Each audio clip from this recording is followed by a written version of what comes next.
okra soup. Join me. If you have the money, you can increase your budget and make the same food with exactly the same ingredients. But if you do not have the money, this is how to make okra soup on a budget. Yeah, I hear you. You're welcome.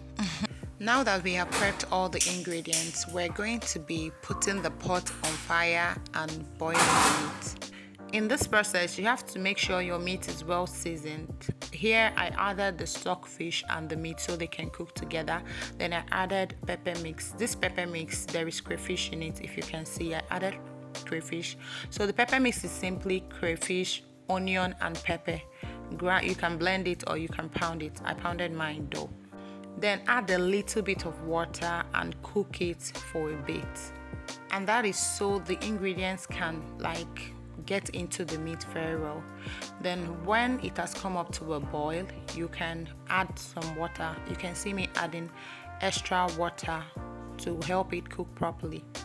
I usually stay close and keep topping up water so that the meat stock will not lose its taste. You have to make sure that the meat stock retains the taste so that the meat will have taste as well. Whenever I'm making okra soup, just okra soup, sometimes you make okra and ogbono, but this soup is strictly okra soup. So whenever I'm making okra soup, I tend to pound 30% of the okra. So that is exactly what I'm doing here. And this 30% of the okra I'm pounding here serves as a thickener for the soup. I'll show you how it looks when I'm putting it in. Quick advice, guys. Apart from knowing how to cook food, right, there's a secret ingredient that you put in when you're making food, and that is happiness. Make sure that whenever you're making food, you're in a good mood, you'll have a great vibe. If you're watching this, you'll see that I'm doing something I love to do so much. Naturally, I love to cook, so it makes me really happy cooking, and I feel like that is the secret recipe that makes all my dishes taste amazingly well. Don't cook when you're upset. Please don't cook when you're upset. Dancing to the joy and happiness. If you're not in a great mood, just put in some music and put yourself in a good frame of mind before you start cooking. Don't say I did not tell you my secret recipe. A few moments later. The meat is done and it's time to put our thickener, which is the 30% okra that I pounded earlier. You see how it looks? It has the draw on it, and it will just easily make the food, it will just serve as a thickener like I said earlier. Then you let it boil a little bit. This type of okra is a specific type of okra we make in my place with oil bean. We call it oba as well. So if you're using this, you just have to add the oil in it, then turn it and mix it together.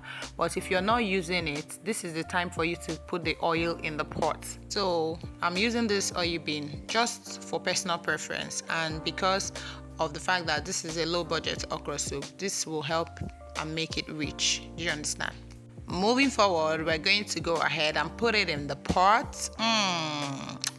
Then stir it and stir it and stir it while letting it boil. Stir it, yes. Mix it all together.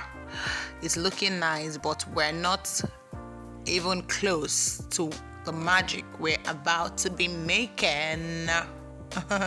So you have to let it boil for a few minutes, and this is where you test the pepper, the seasoning cubes, just your seasoning, and make sure that it has the best taste. But here my seasoning cubes was not giving me what I want, so I had to add one more.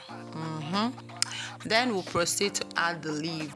I used Uziza leaf for this. We'll proceed to add that because I would want the Uziza leaf to bring out the taste, because once I put the remaining okra, the food is done. So I put the Uziza leaf first so that it can boil out a good amount of taste. If you know what Uziza leaf is like hot leaf, right? It has that sweet, spicy taste. I like to use it for okra soup. Then we'll move ahead and put our freshly sliced okra. You can see it looking fresh. See, I would like to see this okra in my soup. I love my okra crunchy, so we're not going to let it boil so much on this fire. We're just going to stir it, make sure it mixes together properly. I'm already salivating just watching this video. This is how I feel whenever I make my food. I always salivate, don't worry. Moving forward, the food is right there. taste it and give it a thumbs up, because this food tasted amazingly well. I then added a little bit of water because the soup was too thick for my preference, and voila, the soup is ready. You can see how delicious it looks. It also tasted delicious. Let's do some tasting, shall we? So guys, if you like this video, click on the subscribe button, like, and comment any question you would want to ask me. I will put all the ingredients in the description button so that you have all the information you need to make this Nigerian okra soup. They said if you're eating fufu, you should slap it so that you slap out the calories. So that's what I'm doing here. I'm trying to slap out the calories in this fufu. Don't mind me and my shenanigans. Moving forward, the soup tasted really nice. Come back to our channel for more recipes of more delicious Nigerian dishes. Bye guys. My name is You can call me Chef Sozo, and that is it for today. Thank you for watching my videos. I love you, and you don't need to break a bank to eat good meal. Bye.